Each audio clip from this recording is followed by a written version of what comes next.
Hai, assalamualaikum warahmatullahi wabarakatuh.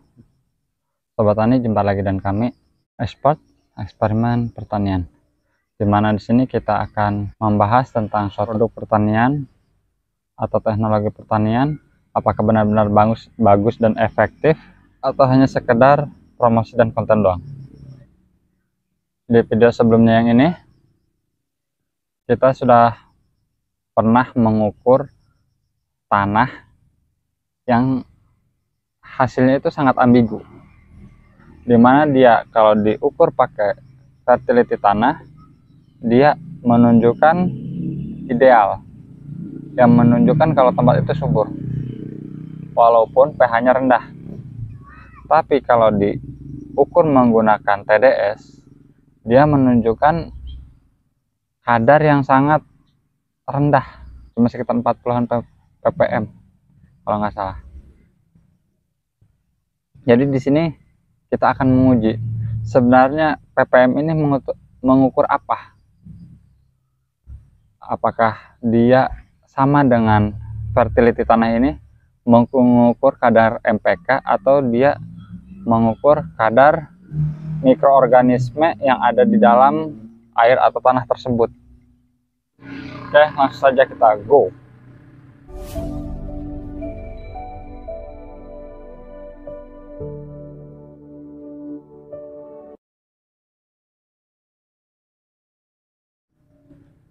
Sobat Tani, di sini kita sudah ada 3 media yang akan kita ukur. Nah, ini pupuk organik hasil cucian beras, tapi ini belum dicampur air. Kalau ini adalah air urea subsidi. Kalau ini air NPK non subsidi, dia 15-15-62. Nah, dan ini air putih biasa. Nah, sini akan kita ukur 3 jenis ini.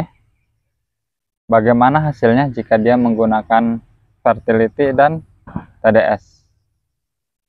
Apakah TDS itu sama dengan fertility atau tidak? Oke, sobat, kita akan memulainya dengan yang organik. Organik ini, jika dia menggunakan fertility, dia akan menunjukkan angka yang menunjukkan kalau dia itu ideal. Oke, dia ideal. Nah,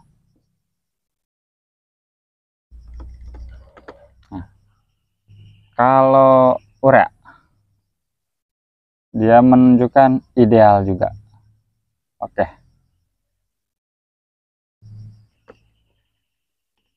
Dan terakhir adalah NPK. Ini NPK granul. Dia NPK non subsidi, punya perusahaan PT KLS, Kurnia Luk Sejati. Ini adalah jatah karena ada lahan yang pernah saya konversi. Ini jatah pupuknya. Sini akan kita ukur. Oke, ideal juga. Kalau fertility. Sekarang yang akan kita ukur adalah menggunakan TDS. Kalau kita menggunakan TDS, dia menunjukkan angka 2080-an. Oke. Menunjukkan idealnya. Untuk ukuran ideal memang seperti itu biasanya.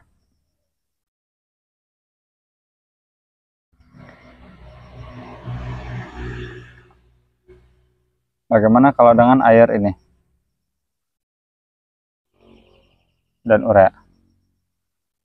Urea dia cuma 159. Oke. Ya.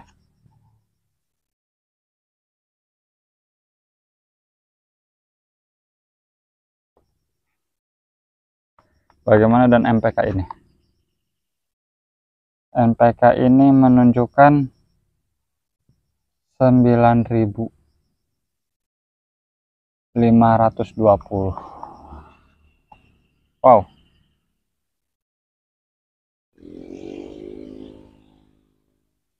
Jadi sebenarnya kesimpulannya bagaimana? Ya entahlah. Atau kita uji coba kalau urea ini kita campurkan dengan organik. Kita campurkan dengan organik, apakah dia akan bertambah?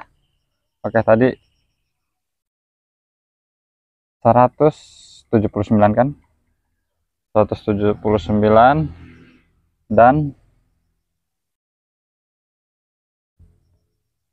sekitar 2000-an kalau tadi 100 2000-an. Oke. Apakah kalau dicampurkan dia akan bertambah?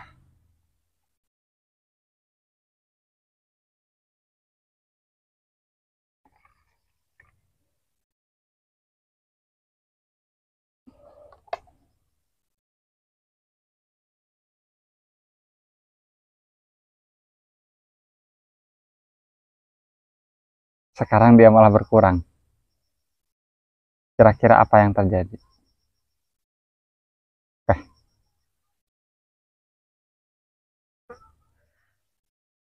Lalu bagaimana jika dicampur dengan NPK yang ini? Ini tadi kan angkanya main di 9000. Oke.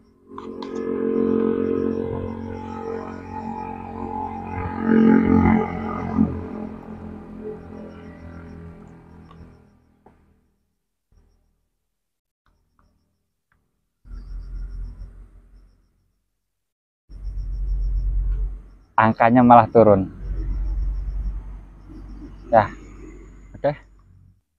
Sobat expert, sampai sini kira-kira menurut kalian kesimpulannya bagaimana? Apakah TDS itu untuk mengukur mikroorganisme di dalam tanah atau dia mengukur kadar NPK di dalam tanah? Bingung kan? Ya. Seperti itulah bingungnya saya. Soalnya kalau kita mengacu pada arti sebuah TDS, ini artinya. Kalau kita lihat dari artinya, arti dari TDS itu sama aja dengan fertility tanah. Cuma bedanya yang diukur kadar NPK. Dan yang diukur itu secara keseluruhan dari NPK-nya. Sedangkan di sini saat diukur gimana ya? Bingung ya? Intinya Anda simpulkan sendiri. Fungsi TDS itu sebenarnya untuk apa? Oke, semoga video ini bermanfaat. Jangan lupa like dan share video ini jika menurut kalian video ini bermanfaat. Dan jangan lupa juga subscribe channel ini karena insya Allah akan masih banyak video-video menarik dari kami tentang seputar pertanian. Apakah suatu produk dan teknologi pertanian itu benar-benar bagus atau hanya sekedar ajang promosi dan konten doang. Sampai jumpa di video selanjutnya. Assalamualaikum warahmatullahi wabarakatuh.